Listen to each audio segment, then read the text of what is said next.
गणपतिर्विघ्नराजो लम्बतुण्डो गजाननः द्वैमातुरंश्च हेरम्बा एकदन्तो गणाधिपः विनायकश्चारुकर्णः पशुपालो भवात्मजः द्वादशैतानि नामानि प्रातरुत्थाय यः पठेत् विश्वं तस्य भवेद्वश्यं न च विघ्नं भवेत् क्वचित्।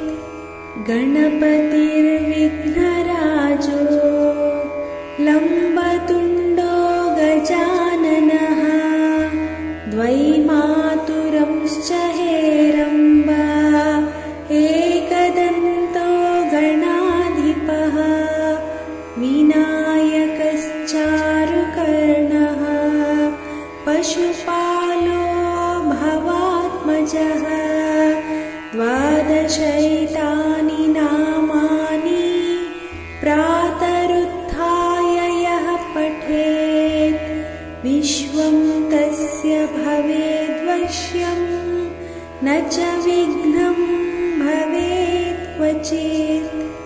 गणपतिर्विघ्नराजो लम्बतुण्डो गजाननः द्वैमातुरंश्च हेरम्बा एकदन्तो गणाधिपः विनायकश्चारुकर्णः पशुपालो भवात्मजः द्वादशैतानि नामानि प्रातरुत्थाय यः पठेत् विश्वं तस्य भवेद्वश्यं न च विघ्नं भवेत् क्वचित्।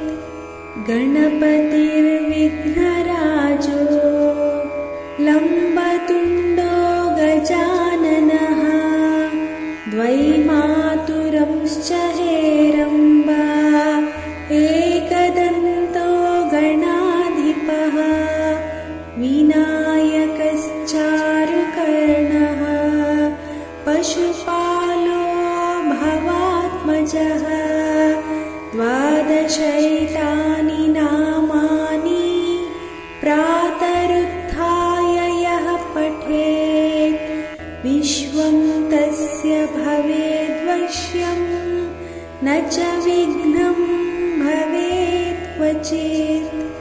गणपतिर्विघ्नराजो लम्बतुण्डो गजाननः द्वैमातुरंश्च हेरम्बा एकदन्तो गणाधिपः विनायकश्चारुकर्णः पशुपालो भवात्मजः द्वादशैतानि नामानि प्रातरुत्थाय यः पठेत् विश्वं तस्य भवेद्वश्यं न च विघ्नं भवेत् क्वचित्।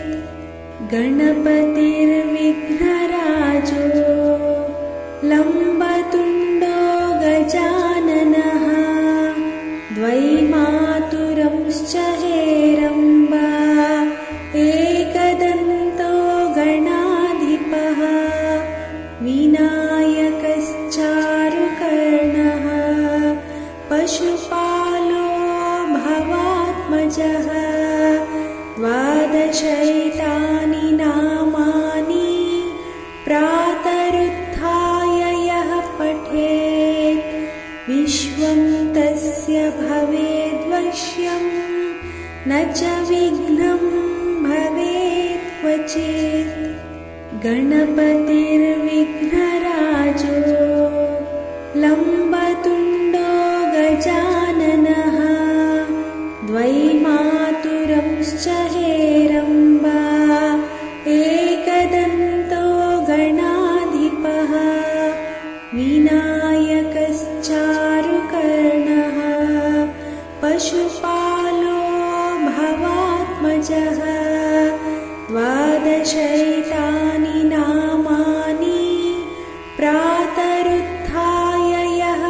पठेत् विश्वं तस्य भवेद्वश्यं न च विघ्नं भवेत् क्वचित्। गणपतिर्विघ्नराजो लम्बतुण्डो गजाननः द्वैमातुरंश्च हेरम्बा एकदन्तो गणाधिपः विनायकश्चारुकर्णः पशुपालो भवात्मजः। द्वादशैतानि नामानि प्रातरुत्थाय यः पठेत् विश्वं तस्य भवेद्वश्यं न च विघ्नं भवेत् क्वचित्।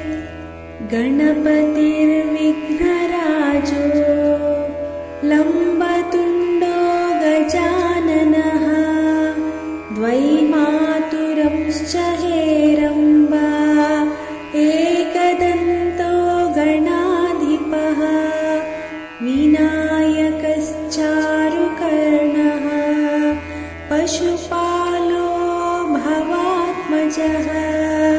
द्वादशैतानि नामानि प्रातरुत्थाय यः पठेत् विश्वं तस्य भवेद्वश्यं न च विघ्नं भवेत् क्वचित्। गणपतिर्विघ्नराजो लम्बतुण्डो गजाननः द्वैमातुरंश्च हेरम्बा एकदन्तो गणाधिपः विनायकश्चारुकर्णः पशुपालो भवात्मजः। द्वादशैतानि नामानि प्रातरुत्थाय यः पठेत् विश्वं तस्य भवेद्वश्यं न च विघ्नं भवेत् क्वचित्। गणपतिर्विघ्नराजो लम्बतुण्डो गजाननः द्वैमातुरंश्च हेरम्बा एकदन्तो गणाधिपः विनायकश्चारुकर्णः पशुपालो भवात्मजः। द्वादशैतानि नामानि प्रातरुत्थाय यः पठेत् विश्वं तस्य भवेद्वश्यं न च विघ्नं भवेत् क्वचित्। गणपतिर्विघ्नराजो लम्बतुण्डो गजाननः द्वैमातुरंश्च हेरम्बा एकदन्तो गणाधिपः विनायकश्चारुकर्णः पशुपालो भवात्मजः। द्वादशैतानि नामानि प्रातरुत्थाय यः पठेत् विश्वं तस्य भवेद्वश्यं न च विघ्नं भवेत् क्वचित्। गणपतिर्विघ्नराजो लम्बतुण्डो गजाननः द्वैमातुरंश्च हेरम्बा एकदन्तो गणाधिपः विनायकश्चारुकर्णः पशुपालो भवात्मजः। द्वादशैतानि नामानि प्रातरुत्थाय यः पठेत् विश्वं तस्य भवेद्वश्यं न च विघ्नं भवेत् क्वचित्। गणपतिर्विघ्नराजो लम्बतुण्डो गजाननः द्वैमा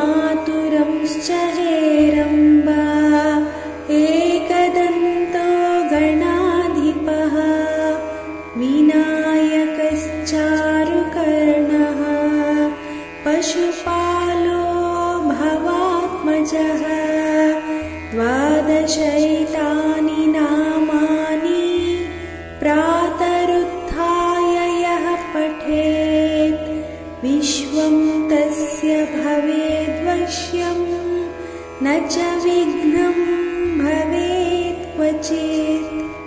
गणपतिर्विघ्नराजो लम्बतुण्डो गजाननः द्वैमातुरंश्च हेरम्बा एकदन्तो गणाधिपः विनायकश्चारुकर्णः पशुपालो भवात्मजः द्वादशैतानि नामानि प्रातरुत्थाय यः पठेत् विश्वं तस्य भवेद्वश्यं न च विघ्नं भवेत् क्वचित्।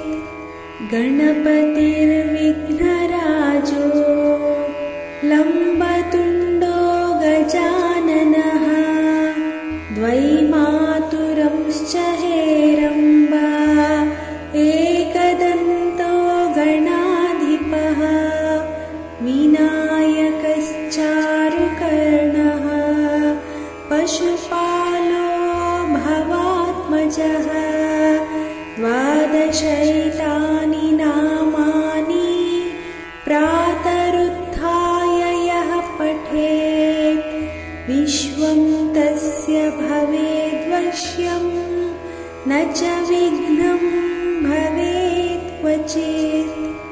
गणपतिर्विघ्नराजो लम्बतुण्डो गजाननः द्वैमातुरंश्च हेरम्बा एकदन्तो गणाधिपः विनायकश्चारुकर्णः पशुपालो भवात्मजः द्वादशैतानि नामानि प्रातरुत्थाय यः पठेत् विश्वं तस्य भवेद्वश्यं न च विघ्नं भवेत् क्वचित्।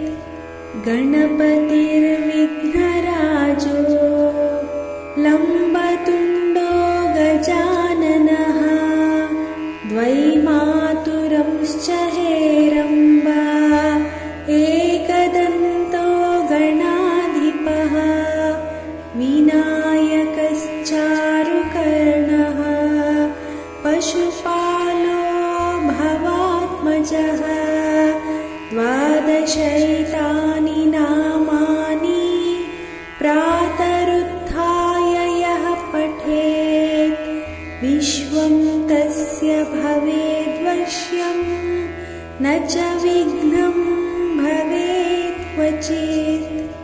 गणपतिर्विघ्नराजो लम्बतुण्डो गजाननः द्वैमातुरंश्च हेरम्बा एकदन्तो गणाधिपः विनायकश्चारुकर्णः पशुपालो भवात्मजः द्वादशैतानि नामानि प्रातरुत्थाय यः पठेत् विश्वं तस्य भवेद्वश्यं न च विघ्नं भवेत् क्वचित्।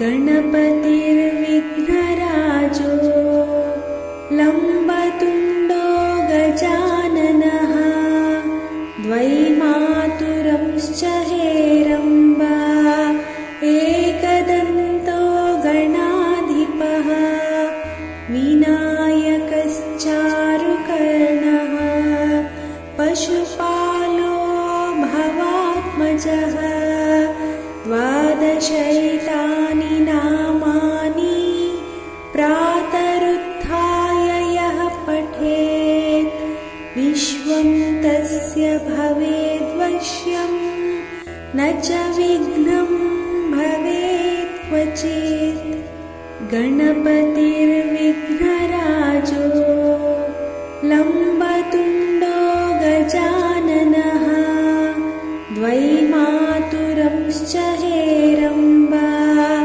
एकदन्तो गणाधिपः विनायकश्चारुकर्णः पशुपालो भवात्मजः द्वादशैतानि नामानि प्रातरुत्थाय यः पठेत् विश्वं तस्य भवेद्वश्यं न च विघ्नं भवेत् क्वचित्।